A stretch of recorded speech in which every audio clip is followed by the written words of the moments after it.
lalpaka laukune ima a kunin kacho itelo chuan katlu le chi nang choka nun kong shuai tu lalpaka ngai che ka ngai che ni tin ni ka ngai che ka hum him na ka fel na chu o pa thian ka ngai che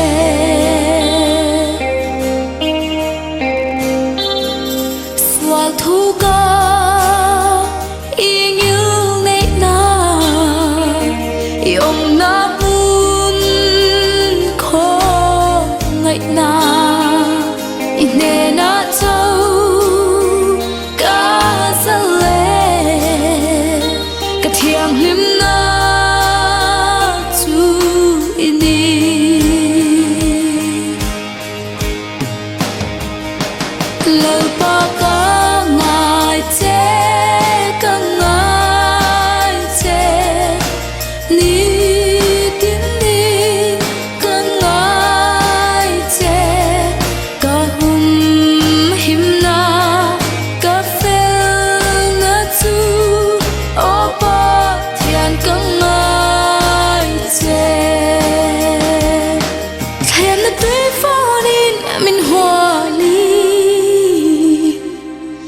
kia ngã lên ca đủ thi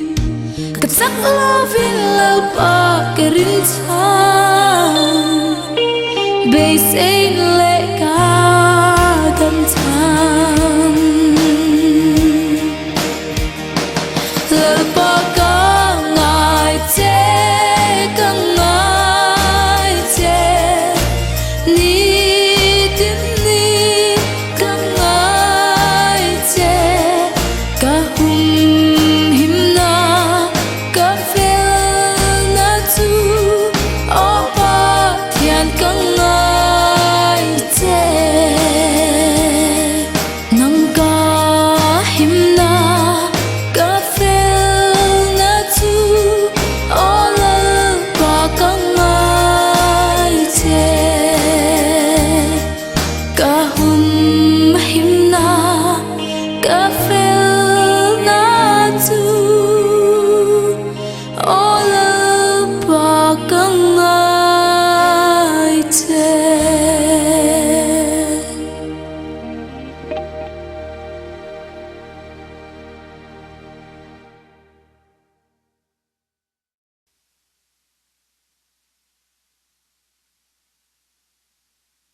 le hei tun tru mai hian subject poi mo tak mai kan han zir ho le dona tuna kan thu pui tu re hi Isu Krista local le na le hremna berbu pasari le buak ani dan tur ani dona ama sain he thu kan zuk zir ma hian kan riat tur achu pathianin ami te achan chu don hian hrem na te amang fo thina ai gupta boya antang Israel fa te pathianin achan chu don po khan hrem na ri pui pasari mai ni lovin som zet mai atlak tir ania tun tuma kan zir tur ro hi chu hrem na ri pui pasari ani dona ole ama sain kan riat thiam thei turin te khin thu te po kan tianga hun liam towa thil theng chan chin kha alpa zol nei chuanin hun liam to thil theng te hi aron theng non le thin don ani alo tiangin Babylon lal Nebuchadnezzar khan ahun lai khan rangkachak milim rol pui mai adina ti chuan mi zong zongin ama ti ro pui na turin he amilim siam hi chibai an buk turania pathian chibai bukin an buk turania heta chibai buk ti hi worship ti ania chumi chibai buk ve du lo piang chu ro tuina mei puya pai tur ti in ti hlum tur thupek asiamani amaro chu khati lai khan mi zong zongin Nebuchadnezzar thu zomin he milim lian pui mai hi chibai an buk lai khan hebrai tlangwal pathum sadra kate mesa kate benego te ro hi chuan chibai an buk du ve reng lo maya achan chu an thin lunga milem besu ti pathian dan thu sompe hi ziakin aom nget latani pathian mangai na an thin lunga an nei tlat toa chu wang chuan kha Babylon lal Nebuchadnezzar thupek zoma pathian dan bo chia dam reng ai chuan pathian thupek zoma mihring thinur na tura thi po kha an thlang zo kani voina hian chu nun chu kan mamo leo me ring tu te hian ti chuan Babylon Nebuchadnezzar sipai te chuanin kan hiat tangkha kan hiat thewang khanin heng hebrai tlangwal pathum te hi anon hruai ta a olal ber heng mi te hian i milim chibain buk ve du lawani ti naron hek ta ni Nebuchadnezzar chu thinarim khop maya heng mi pathum hebrai tlangwal pathum te ne na hianin tun tuma hian ka milem hi chibai in buk lawani vai chuan in nom noka siam manang ni poro tuina mei pui pain ni don voi khat chia hun tha ka siam sak le don chu chans ka peng chunga ting tang te baza te sakbu te pheng long te to tro te alo ring ruai huna he ka milim siam mi zong zong in pathian chibai bukin an buk huna nang ni punin buk ve tur ni ya in buk du lawani chuan ro tuina mei pui ka pai don chu ni tina wawani kha ma se heng thian pathum te hian olal ber he thuin kan chan chi po ngai lo kan pathian rong kan bol thina chuan ro tuina mei pui tang puin min chan chuak thelom min chan chuak don lo po ni sela i milim hi chibai kan buk don lo an ti mia mai ni chu thun riat chuan lal ber chu thenarim ta achia lo tene na chuan ro tuina mei pui chu let saria ti saturin thuan pe a ti chuan sadarak le mesak le benego ti chu ro tuina mei pui chuan an pai ta ni amai ro chu pathian thua kan muangin heng mi pathum te hi ro tuina mei pui pai an ni khanin engtin ma me na kang theilo an mani phuar na hrui ro chu kang chata ma sen ni kha chu mei laya nami alawen vezik zek tamai ni kha an zinga Isu Krista alo tela mei thil ti theina chuan engtin ma an chunga thu nei na nei ta haulo mai ti chuan lal ni buk nezara chun han hrila ani chuan ron enta he atia makati le mai en teu so mi pathum khakan pailu tin ka hiaro tuina mei puya khan mi pali na haulo mei lai ve ka mu ka ti apali na phei chu alandan phei chu pathian fa pangani ati ta hialani kha ti chuan ro tuina mei puya pathian mi te pailu tu kha an boral ta zoka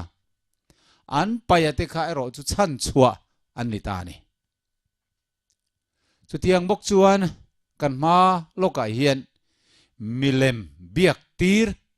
tura tiluina dan an laron siam chole dona milim dang beturin chuchurang ka chaka siam milim nive to lovin chol ni lem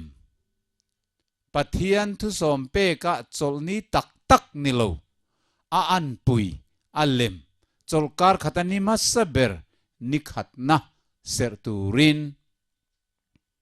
ti luina dan aron siam don ta ani hei hi khilong na tangin chiang takin kan lo zir chuak theya ti chuan rom hun laya paganism kan ti ringlo mi te rom sarkar pathian mi te ti du da tu atang khan papal rom alo piang ta a chu chu pop kai hruai rom sakua aloin siam ta a kha pop kai hruai ko thana kha akal sual ta tlat maya pathian dan te thak thlengin kal sual chi rang aron thlen tir ta christian te zinga baptist aya tui thor te tin mithi te tharau ti theilo wanga zir ti na te ron lalu taring lo mi te sakua tharau biak na te ron chom lu ta lali so krista pui thiam na te chu ring lelin pui thiam dang aron din ta bishop cardinal aron siam chhota to pa pop aloin wa chhota a tin sual ngai nam theina ticket ten zuara khatiang khan na sadakin aron ti chowa khatianga anti nuwa pathian nung chi bai buk na vante leite tivin re tuina te siam tu chi bai buk na ni chu cholkar khatini masaber sunday serna anon thak tir ta a ti chuan khati hun lai khan he pop kai hruai na hi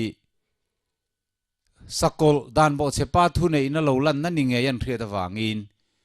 protestant lo pianga ko ran an chua san ta hum huma rom ko ran kha ti chuan protestant ko ran lo piang ta ni kha chu chu thupuan bung som pathuma kan muang khan he roma popina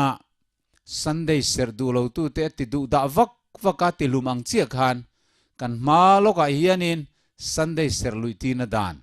alo piang le don tatlat mayani chu chu he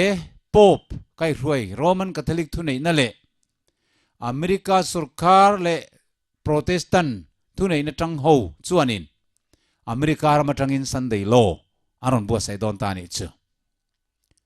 tuna hian movement akal meka he thilo thendan tur hi thuruk ania thil thatak tok tarin aron ti don ania alo chuan chu economic issue eile bara in to del na tura malak na tuna khovel eile bar economic lama atlat selutuk le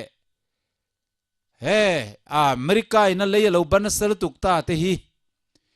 cholkar khatani ni kan serwangani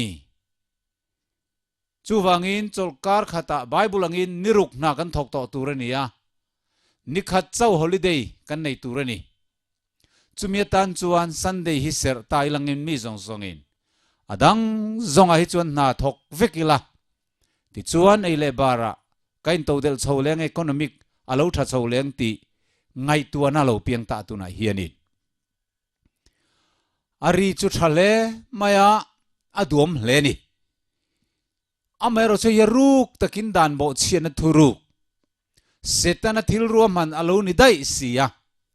chu chu bible hrilo na zirvelo te chuan an hrethiam don lovani hei thil thatak angangain zom duak dona chumi ti puitleni ni thena turin tu na hian calendar te po anon ti dang lam tran ta a europa te mun ranga america te chuan tu na hian tu na kan man lai calendar hi anon thak dang lam ta ani tu na kan calendar man pangai a hi chu bible la cholkar ni chiar dan nen ala in mil thapa ti chuan thotan hi ni khatna lo nia atopa sabat ni hini sarina sunday hini khatna niya sabat hini sarina niya kan soi suala ni min lo hretia mula tuna kan man lai me ka hi chon bible ang chein sunday hini masabera a oma an ni sari na chuan Bible chol ni sari na Saturday kan ti hi sabat ni hi ni sari na ani reng hi hei hian du don to lo tu na chuanin ti chuan Sunday hi an ni sari na atang don ta ni chu tunan kalendar siam thara hi chuan Sunday hi ani khat na ni to lovin ni sari nia anda don ta ni chu tiang chuan setan ai hian khovel ya control chho me ka tharau lam thilin heta hian Bible kan muang khan khethiam lo mi pui ti chu an tlu chiang atiani Hose bungli charu ka po khan khian atlak sama wang ka mi te chun boral ti alo soya he pathian thu hilo na khian atlak sam nai apoi don khop mai ti chuan America ramatangin National Sunday Law chu puan alo niang official in chu America ramatangan National Sunday Law anan puan chia nuwa chuan rei vaklowa khovel pumpui international khan anon zui ngal dona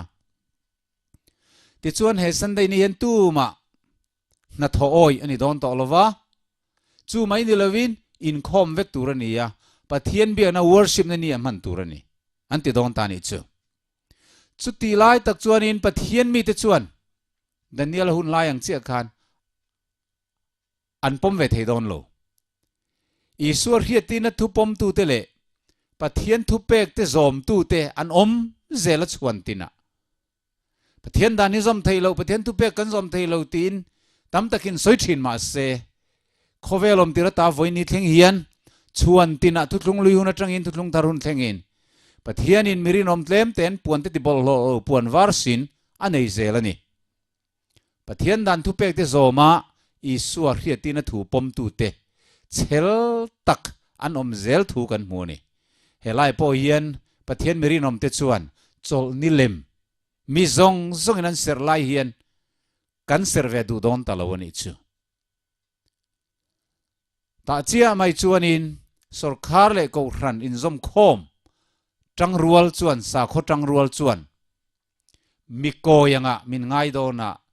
he khovel pumpuin lung rual ani khat ni an ser Sunday ni an ser trup kha kan du ve tak si lo wangin van te leite tuifin re tuin ha te siam tu chu chibai buk ro ti na ni tak ni sari nia chau pathian chibai buk tu ra chol nia sabat nia kan chol bik do na wang khan khovel mi te chuan min mumo do na mi ti bora le mo mi soi sakemo an du do na tin chu mai ni lovin kan thil leile kan thil khal po min khap sak do na ni hetlai merin om tlat tu te chu chuan tha tu ra thu pek te alo la chuak ka nga chu ti hun thleng po chuan Daniel thian te sadara ka te mesaka te benego te ang khanin pathian mi te chuan khovel lungrual puya pathian dan kala nun ai chuan mangai ta kamin tlan tu la Lisu Krista thu pek zoma mi hring te kut tuar kha kan thlang do na ni thi thlang zok do na ni pathian mi te chuan chu tiang chuan khom na satak alo thleng do na pathian mi te chu Sunday an ser du ve tak lo wang mai khan khovel mi te tang rual chuan ti boral tumin athen te chun ti du danga tanina ten khunganga an soi sang an vuanga an thi sen ten chua do na ni chu ti lai tak chuan thu puan bung som paruk chang khat atanga chang ni thui lo thleng don ta ni chu in chiar teng le tin pin dan chung no atang chuan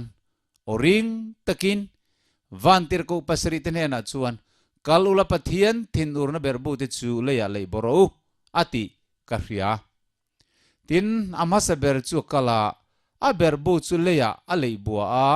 ti chuan sakol chin chiana nei tele a lem chi bai buk tu te chunga chuan pan chena taka a changta a atiani heta je chuan khongai na kong khar alo ni ta ti achiang don ta ni khovel thin ur chuan pathian dan chun rap beta van de leite tuifin re tuina te siam tu Isu Krista chol ni chu ti bo veka a ser tu te po ti bo vek an du to wang khan khovel sual na le babylon sual na chuan an no a khat liam don ta a vor top a theng don ta chu ta je chuan pathian point za ngai na kong a khar to dona chu khongai na kong khar kan ti hun hi lo ni to don ani chu khoi na kong khar zo huna chia chuan he berbu hiron leibuanga khoi ange leibuak don ti kha leya a leibuanga ati enga nge lo changang pan chia na sataka alo chang don ani atiani chu pan chia ai gupta ram khoi liang kha an veinon le don ani chu rap thak don le mai pan chia tak tak kha tu ten nge veyang pathian dan ra be tum tu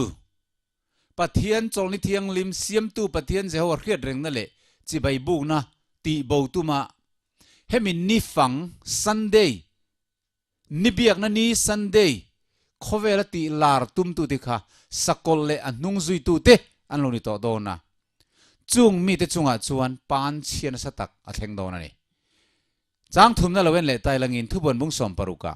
tin na pani na chuan a berbu chu tuifin ria ta leibua ti chuan mi thi sen angin thi sena a changta a chu ti chuan thil nung tin reng tuifin ria ta om te chu an thi ta feka ati arab thak don le mai pathian thin urna berbu khrem na khipui pani na leibuak an ni lai chuan tuifin ria tui te chu thi sena lo chang fek don ta ni chu ole hei hi kan soi photo ang khanin thilo na zirdana theology an ten thil fia dan chin ni an neya bible thilo na thu puan thei symbolical thil vek ania symbolic vek ania wangin angial angan lak thei ni lo ti idea khatiang theory zirti na mang khan helaya tuifin ria ta leibuan ti hi mi pui soina nia mi pui te chunga leibuanga ti chuanin khang mi te kha an thi boy dona thi sen anasa dona niang ti ring pol an oma amai ro chu theologian then khate ro chuan he tilaya kher hi chuan he khrem na hi atak tak ani dona enti na mai ani don lova tuifin ria tak tak tui hi thi sen a chang dona ai gupta hun laya tuifin ria tui thi sen a chanti rang che khal theng non le dona ni anti a chu chu arin om zok ani ti chuan a berbu pathum na chu chang li na hian in chia le tiang a pathum na chuan a berbu chu luya te le tui khura te a leibua ti chuan thisena a changta a athiani rap thak don khop mai heng po hi tak takin a thleng dona luite tui khur a te luite te an lei khanin mi hring thisen ang mai khan thisena a changvek mai don ani chu ti chuan heti lai tak mai hian tui van tir ko ti chu a han auta ti bible a khanin olalpa mi thiang lim nangin heti anga rowirel ta ka wang hian ifak om mange o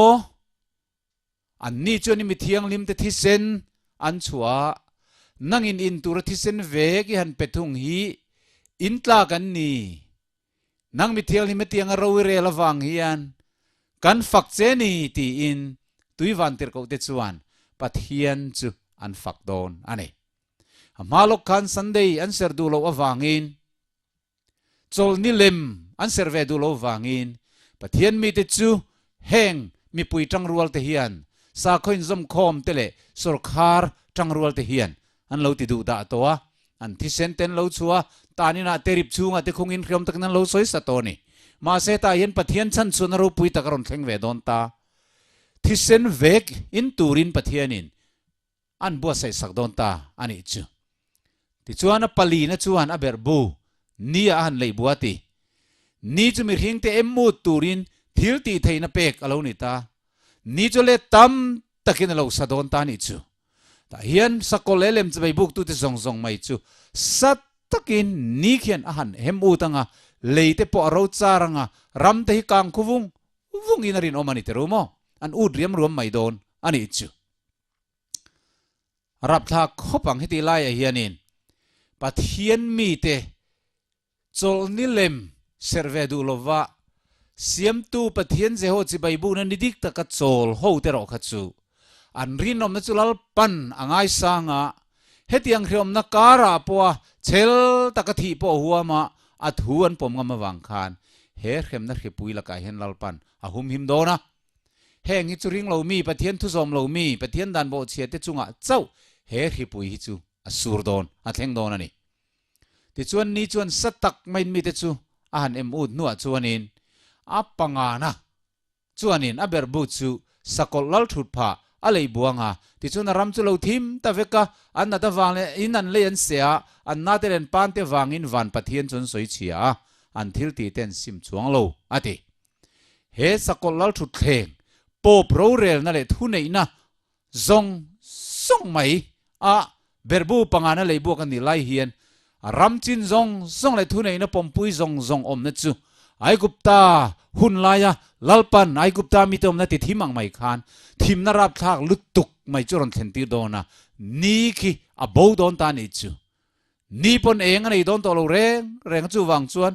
a thim vot dak nang chup mayanga bo ruak tha po omang don lo wani he thim nei rap thak em don ani chu ti laya chuan heng mi suak sual te hian an na te le an pan chia te wang le tuin turom lo le ni na lo hemu duak to mai lai kara vot lutuk mai ron thak le ta thim lutuk mai ron tha le ta khan hre om an ti lutuk chu an phun noi ngan ha chang an thialanga van pathian an soi chianga an thil ti te an sim thei to don lo ati eng wangin nge khong ina kong khar nuwa sim na om thei to lo min engang pon lo simin lo in chir ma sela ngai dam na pom to lo tu ni khong ina hun sual sim du tan sim na hun chu ni zurui tele ngol ve tele drak ngol ve te u tu na hian sim hun chu ni ila sual zel don em ni ila lulul zel don em he kan malo ka thil lo theng khoina kong khar nan kan ni hun a chuan he hem na hi pui tur tur nu chia kan ni bai nor sin chu wangin ngai tu ni hun lo mom chu ni tu ni chan dam na ni chu ni alo ti ni kha chu wan tu na hian sim turing ka som du chu ni sim lo te kan lo mani chuan tina paruk na chuan chang som pani na aber bu chu tui pui Euphrates chuanin alei bua ti chuan ni chuan na lama tangala local tur te tan a kong chu peisa alo ni theinan a tui chu akang chatta a ati helai thu hen soi tur tam taka om rei tak ero kan cham man lovanga he berbu paruk na lo tlak lai chia mai hianin Armageddon indo na ro pui an lo ti thin chu alo theng don ani mitam tak chon he Armageddon indo na hi ti sa in beina sarkar le sarkar tang rual te in beina ni turin an lo ngai thin ani ti chuan bible kan share zel chuan ni chuan na lama tang local tur te tan kong chu peisa lo ni theinan atui chu akang chatta ti ania heta ni chuan na lama tang local tur ti hi tun ma theologian then khat te chuan rin thil thuin China sarkar te Russia sarkar te Japan sarkar te anin lom kho manga Korea te po Thailand te po niang Philippines te po niang khang tang rual khan khothang ram hianon beidona ti chon khothang lam hin lo tang rual venga in beinarap thak tak mai theng don aniang ti in an lo ngai thin ani amai ro chutuna Armageddon kan ti lo thlen na tur hi chu ti sa in beina nilovin pathian le setana Krista le setana in kara in beina ania beram no nungzui tu tele sakol le anungzui tu te in kara in do na vortop aloni zok don ani chun dragon ka tang le sakol ka tang le zol nei der ka tang chuan tharau bol lo pathum chung uniom tak lo chuak ka muwa ati heng tharau bol lo te hi ramhoi tharau thil mak ti thin ten nia khovel zong zong lalte man kalam hun pakha the braitonga Armageddon an ti roi khom ta ti ya he berbu paruk na huna hian he tharau bol lo na tho hi alo theng don ania chu chu setana trinity ti in an lo soi thin ani pale fa pale tharau thiang lim pathian pakhat ring tu te chu setana chuan a Trinity mang vekin ron beidon ani hei Satan a Trinity antia sakol le zol nei der le dragon heng te hian pathian mi te aron bei ve don ani chu ole helam chung chang hi chu Armageddon subject big kan zir huna kan ziranga tuntuma hian thui tak kan cheng man don lova soi tur tam tak kan la nei wangin ti chuan he Euphrates lui kang chat ti heng ti na nge niang kan ti chuan khutilaya Euphrates lui tunami khu chu tui ruang tiat or ania khochak lama tangala local turate handang chat tur chuan anep tham lutuk dewa angielangana lo ngai tai langin China ho te Japan ho te Russia ho te ron lian thadon ni se an tho theina rual te nen local don se Euphrates lui khuan adang reng don lo ani chuti ni chuan hei nge om je ni tang le kan ti chuan man lai huna Euphrates lui kang chat kha kan vachui angai ta ni chu hlim tha zelin engkim alo theng towa chu ron theng non le dor ani tak zel khan ti chuan Babylon khoro pui kha kan thiet thewangin kul khan ro pui tak mena hung chuak ve ka mel ma de tan be ngai na re reng om lowa lal dim buk ni zara po kha chapo em maya he Babylon khoro pui ke ma din ani lom ni tu nge ne zawang ti in aw lo reng ani kha ti chun kha Babylon khoro pui lai tak maya khanin lui Euphrates lui chu luang tlang rui maya kha lui atanga thil tha tam takha Babylon chuan chaknan hausaknan ropui nan amang ane ti chuan tu na hian tharau lam Babylon chu ti tlom tur alo ni ve ta a chu chuan man lai Babylon tlom na kha kan zuk riat phot lo chuanin tu na kan thu soi tur hi kan thiam don lova ole kha man lai Babylon chu khochak lam atang la local Medo Persia lal kura Cyrus anti khan Babylon chu ti tlom atum tlat maya theito pin an beita a kha Euphrates lui khan thliar kang ngot lo chuan Babylon khua chu hung vekani siwang khan kulcha takin engti kong main thalngul nen ringot khan han lu chuangai na re reng a om lovani alai taka Euphrates lui luang po kha lui chung lama khan an hung phui vek box ya lu ngai na reng aom silawa chun Babylon chun him tok thatok chaktok ropui tok in ngain zule sanen han chen mup lai khan saira saho lalkur ho te chuan ngorengin khami Euphrates lui kha an lo thiar kang ta ti chuanin Euphrates lui an kang cha vele chuan leiro chara arukin sipai ti zan laya an luta a Babylon khoro pui chu an latavek mayani an titlom tani kha chu tiang che chun tu na hian Babylon khoro pui dragon sakol zol nei der inzom khom in asiam Satan a Trinity na din ringlo mi te sa khuwa ram hoi be mi te le Roman Catholic sa khuwa pop kai roi le Protestant inzom khom Sarkar tang rual sa khotin reng inzom khom Babylon hi pathian min mua chuanin asual nain van atong don ta he National Sunday law hian asual na chuan van atong dona pathian mi te chol ni lem chibai buk tir turin an tang rual dona khawang khan pathian chuan her hem na berbu pasari mangian pathian mi te ron chan chuak dona ni kan ti ni kha ole heti huna hian heng Babylon mi te hi sakol zol nei der dragon inzom khom ho hian her khi pui khrem na berbun han tuar chho chat char mai khanin pan chia te tui thisna chan ti tele nisa hem u na te an han tur thim na rap tha lutuk ten han tor nuwa khan an ma ni len ma ni kha anin hodona mi pui chakna in lom kho ma kha anin beidon tani an ke chedon tani ti chuan an tran rual na zong khalo cheto dona heng khrem na kan tor na zong hi nang ma wangani nang ma ni wangani enga tinge pathian dan thu som pek zom khera ngai lo chol ni dik ser khera ngai lo sunday ni ser po poilo itin min lo zir ti thina in thu kan oya hei pathian khrem na kan tuar ta zo kan hi ti in an ma ni len ma ni chu an in beyanga mi pui chak na chu a che zo don ta thi sen te chu in chi pia ni noyanga kerek thleng thleng in ziak then khata pei chuan sakor thir bar thleng thleng in thi sen te chu atling don ani ati hial ani helaya hian Israel fa te beiturin Syria sarkar an lo thoka khang Syria sarkar khan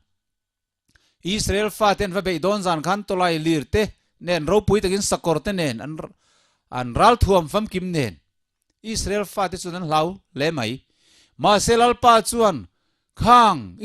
Syria ho kha an ti buaita an ma ni len ma ni an in beita chiam maya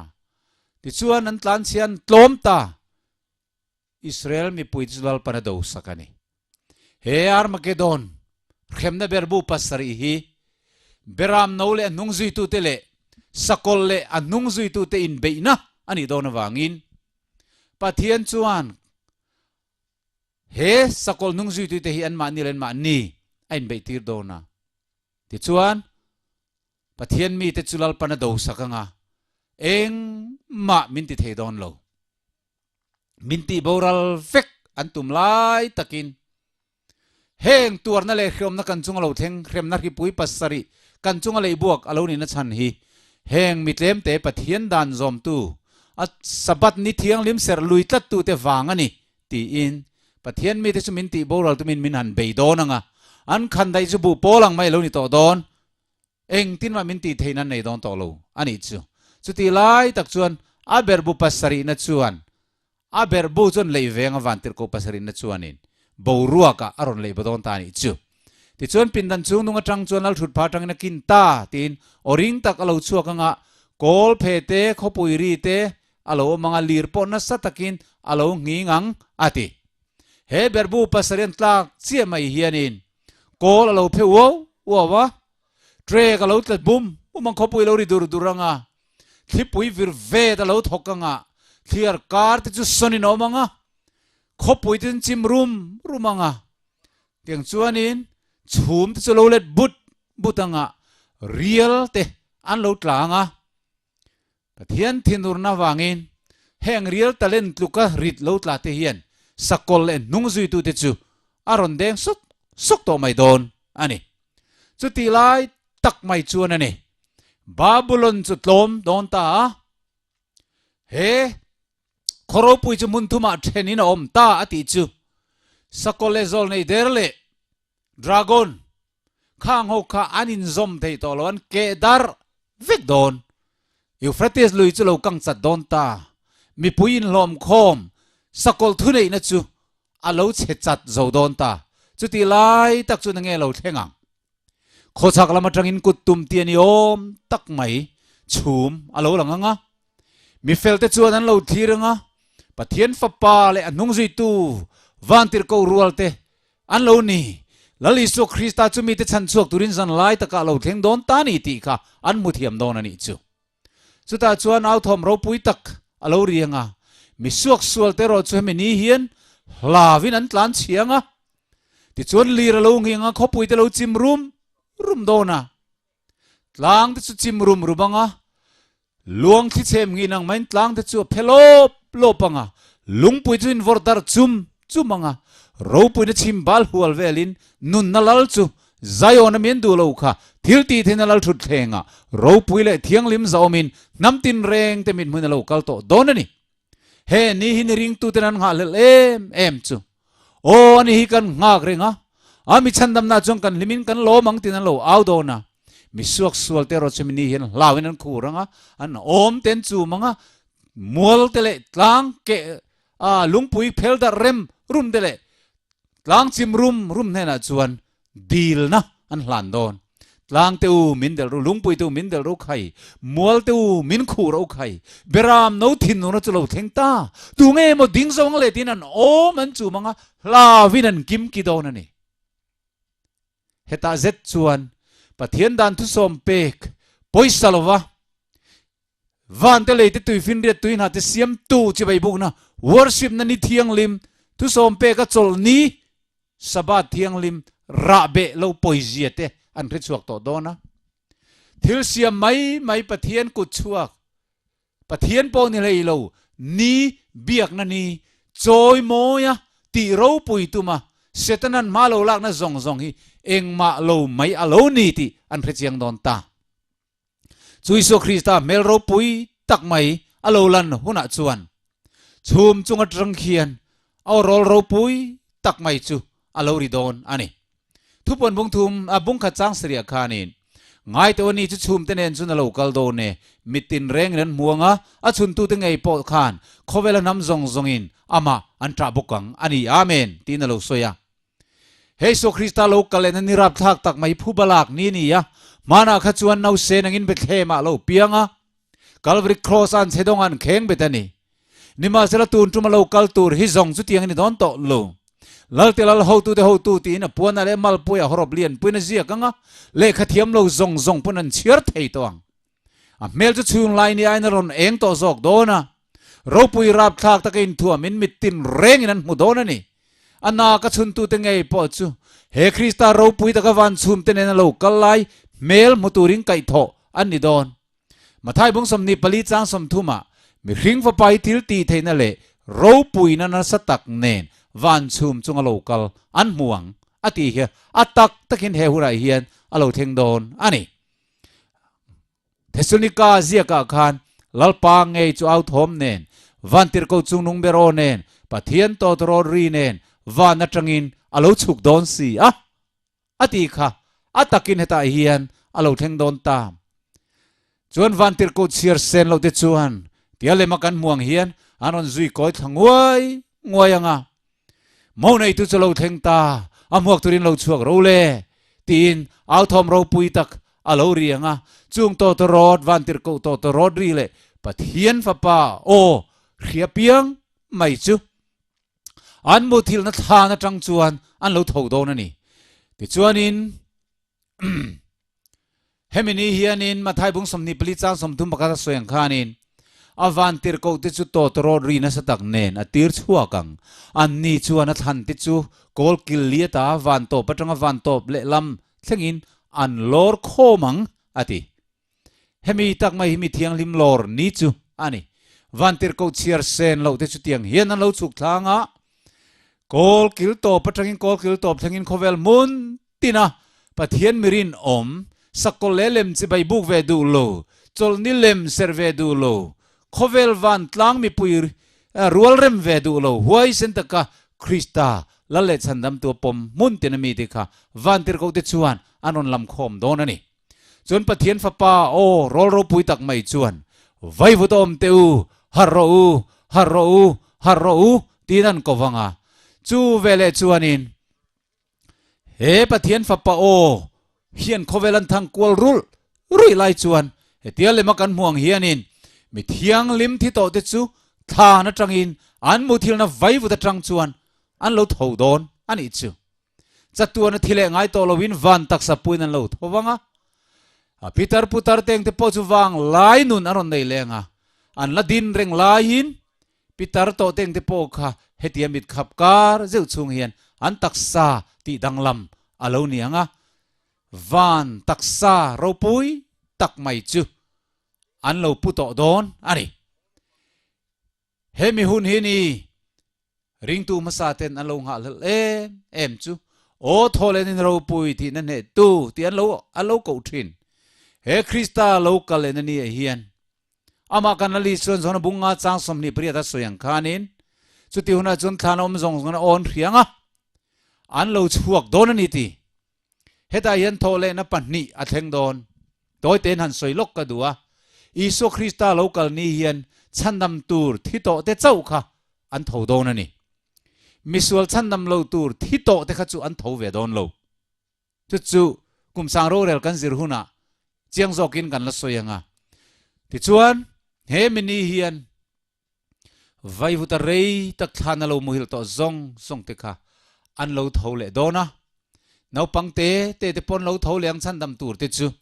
ti chuan nu le pa chan dam te ne na van tir ko chuan hetia le makan muang hianin ente hei ma nai fa thina wanga in lo then to kha ti in an nu le pa te ne na an lan le don alo ti ani chu wang chuan ifa te chu poma pomin in ne na an ron lan le ang che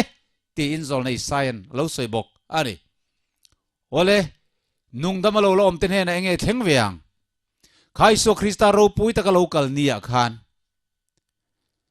mitin reng inan mudona aruk ani don lova chuta chuan chandam tur nung dama lo om te po kanom don ani mi then khat chu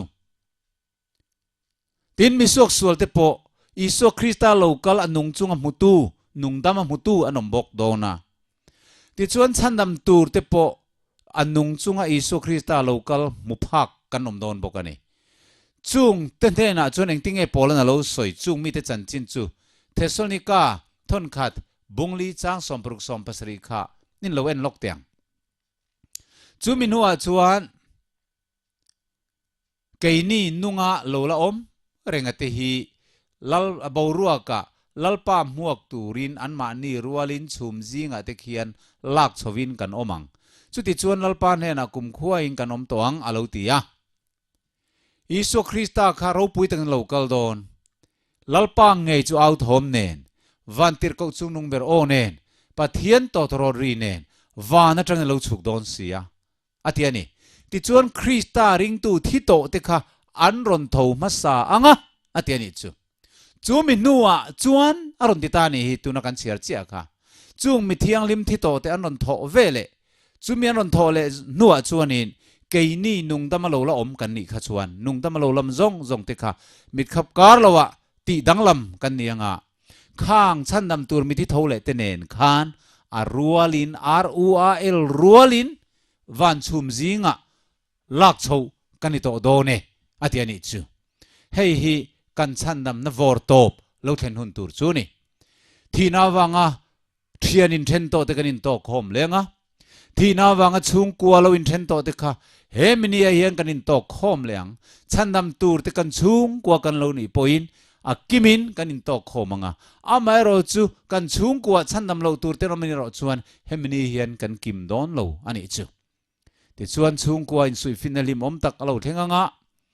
lam zuya thi te le nau pang te ten ni lai thi te po kha chan nu le pa te chan dam te ne na van tir ko ten anon throi khomanga lim takin chatuan in then le ngai to lo turin van tak sapuin siam thar kan ni to don ani overnuam don em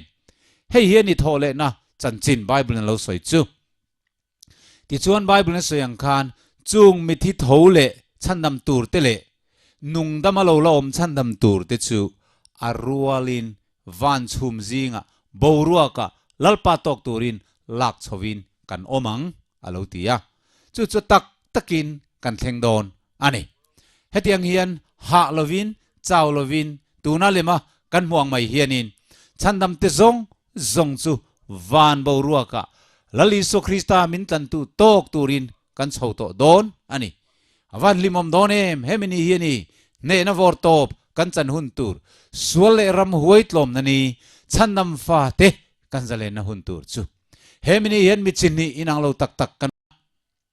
lali so krista lo kalmit ngai mutu te zinga khan pol ni kanom don ani pol khachu chandam tur te an nianga chung mi te chuni so krista lo kalan mu khan thamuan nan thin lunga lo khatanga o hei kan pathian ani hi kan ngak renga ami chandam na chung kan liming kan lo mang tin isai bung som panga thu ka an soi chuak anga amar chule lama ve thung chuan chandam lo tur ti khachuan hlawe me min o beram no thin no lo thengta tlang te u mol te u min lia ro min del lum ro khai lungpui te u min del lum ro beram no thin no ma hen tungai mo ding zawang le tin trap tungin om anin chu manga chu lo kal le na in lar na eng rap thak taka chuan an thivek don ani tun tuma heng subject zong hi kan soi man don lova tunan unau du tak zaina kan han zirchina hian kan riat tur chu kan maloka national sunday law chol nilem khovel mi zong zong te ser ti na tur thu alo thleng don ta tuna he Mizoram te po che khal to mun rang ranga veng ranga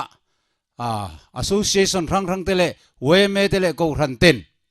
pol rang ten Sunday ni dor hon ten khapta tin bar marama te po chutiang zelin nikum loka Germany te po chutiang zelin indirect chon eng kim mai hi aron thleng tan ta ani hun rei ani don to lo khongai na kong chu kharin om thuai don tuna hian Isu Krista nungzui tu nge kan nianga sakol nungzui tu ti hi kan thu ti tlu na kan siam alo trul ta kele ka chung te chuan Isu Krista cross amin tlan tu kha kan mangai na wang le ami mangai na ro pui ta kan thin lunga le to na tangin ama niak nungzui zel kan dua pathian nung chin chian adonga sakol lelem che bai buk velowa nung po zui velo turin thu ti tlu na kan lo siam to una du tak nang zaina hian Krista ngei than don setana sakol nung zui tu mi hing phua chop pathian dan rabeta chol nilem ser tu te chunga chuan nge irin nai nga jok dona he thisen min tlan tu la li so Krista chunga hian ti hi zaina thu ti tlu na siam turin ka som du cheuni thulo ngai thak to tang khan kan maloka remna hi pui pasari alo tlak huna hian chu remna hi pui tuar tu te zinga telve chungai duwa pathian mi chan chu te zinga telve ti hi zaina hian idu than na siam turin ka som du choni ka soi tong khan keile ka chung te chuan lali so Krista la le chandam tu pomin ama dan thiang lim le thu pek tu zo min mi hring siam chop le phuat chop Bible om lo chol nilem serve du lovin siam tu pathian chi Bible na dik tak a chol ni thiang lima chi Bible ka thi thleng atan rin om turin thu ti tlu na kan lo siam ta ke po su tiang chia chon tu na hian lali so Krista chu la le chandam tu pomin ama niang nung zui ve chu ka du ta zan tang yang ka sual zong kal sanin Krista chula le chandam tu pomin van te le te tui fin re tui na te siam tu chi bai bu na dik tak chol ni ni sri nia ama chu chi bai buk turin du than na ka siam ve ta ni ti thei kan omem chu tiang ti thei chu mi pani khat chau po kan lo omani chuan khongai takin in thun mun atang khan Isu Krista ti ro pui nan le in rin na puan chuan nan le diabolati ming chiat nan diabolati tlom nan in thun mun atang khan in lo ding chuak thayem amen amen hallelujah pathian in mal som choro se pathian in mal som choro se ole mi dang kan lo mem zaina tang hian cross min tlan tu lali so Krista hi karing zoka diabol la nungzui tu khovel mi pui tang rualte zirtine diglo Bible omlo chol nilem siam chop serna la ka tang hian Heiso Krista thupe gang zel hian ka kalve to zok donani kadu thana chu Krista ne na ka ngat felta ro pui ta ka van chum te ne local huna ama mi te lim ta ka ruai hon te zinga telve ka du ni ti du apiang te su tu na hian loading le te le pani khatal kan lo mem amen amen pathian mal som chero se pathian mal som chero se lalpan mal som chero se amen itong tryang o lalpa kan pa du tak vanami zaina hini thu tak ro pui tak mai min puan chu saka wangin lom thu kan thila che khovel tang rual te chuan kan maloka van te leite tui fin re tui na te siam tu chi bai bu na ni dik tak mai chura be a ni pathian chi bai bu na Sunday khovel ti kha tumin ti lui na danarun mangle don ta ti kan ria ma se zaina hian lali su Krista min tlan tu chula le chandam tu pomin aman yang nung chau chu ka zui don ni tin te hei mi heti za thinang ma ta narin hlan ta ni lalpa khongai takin heng mi te hi i tharau thial min ron pol la anin lan rim tu lo pom sakla thi thengrang ma ta narin oma dingam turin tharau thial min thuamang che Isu Krista min karon dile amen len zawain pathianin malsom theu choro se amen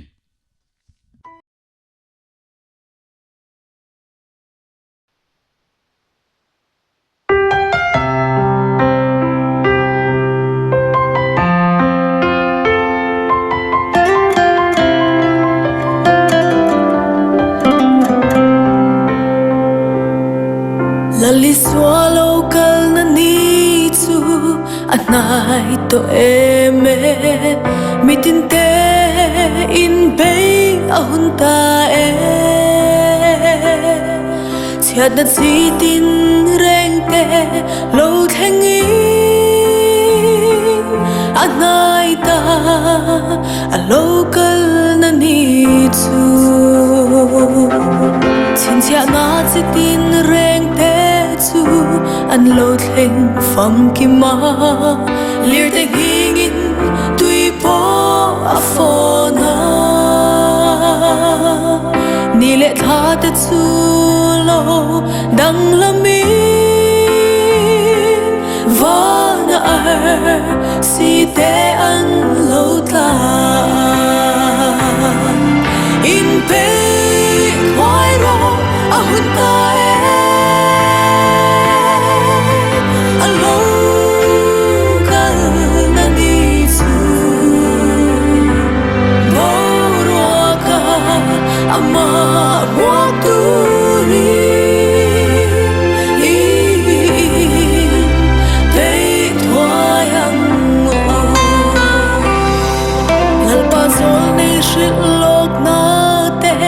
an lo thleng fam ki ma ram le ram nam in the vi mun tin na tram te a lo ta anai ta a local na ni chu in pe khoi ro a hun ta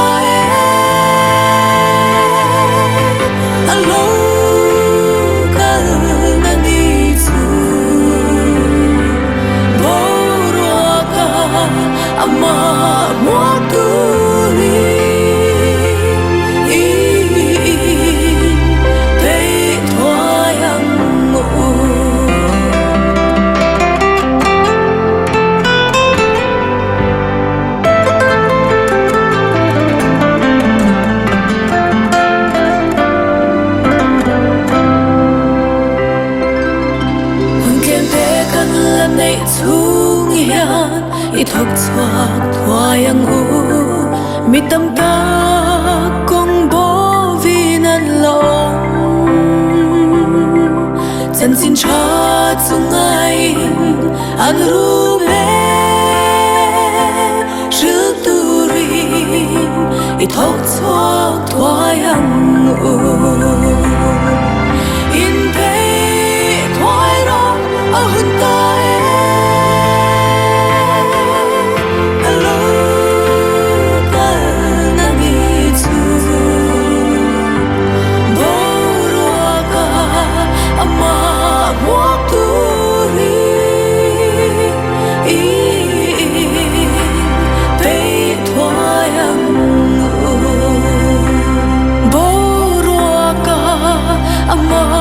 walk